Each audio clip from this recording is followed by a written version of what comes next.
অনুকূল আবহাওয়া, উন্নত বীজ এবং কৃষি বিভাগের সহায়তার কারণে এবার টাঙ্গাইলে পাটের ভালো ফলন হয়েছে। বাজারে দাম ভালো পাওয়ায় লাভের আশায় বুক বেঁধেছেন কৃষকরা। জাগ দেয়া, আঁশ ছাড়ানো, শুকানোয় ব্যস্ত চাষিরা।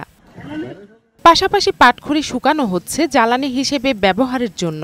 তবে বেড়েছে পাটের উৎপাদন খরচটা একটু বেশি পড়ে যায় চরাঞ্চলে, যেহেতু পাটের দাম কম থাকলে আমাদের খরচটা বেশি পড়ে যাওয়ার কারণে লাভ থাকে না। লাভবান হয়েছে এবার বিঘা মনে হয় 8 মণ 9 মণ এরকম নামতেছে। গতবার আঙ্গুরের লসে চালে এবার মনে করেন একটু পাটের বাজারটা মোটামুটি ভালো। কৃষকরা জানান পাটের ফলন বোরো ধানের চেয়েও ভালো হয়েছে। ইনশাআল্লাহ ভালো ফলন হচ্ছে। বছরে পাটের আবাদে ইরির আবাদের সাথে পাটের আবাদে লাভ।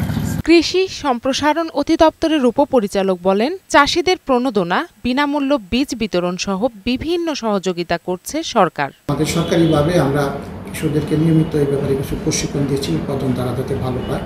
বিনামূল্যে বীজ এবং ভালো জাতের যে সমস্ত জাতগুলো আছে সেই সমস্ত জাতের বীজগুলো আমরা সরবরাহ করি এবং কৃষকদেরকে কিছু প্রণোদনা বা কিছু বিনামূল্যে সারও আমরা বিতরণ করি। আগামীতে পাটের উৎপাদন আরও ভালো হবে বলে আশা প্রকাশ করেন এই কৃষি কর্মকর্তা। জান্নাতুল ফিরদাউস, কণা, বৈশাখী সংবাদ।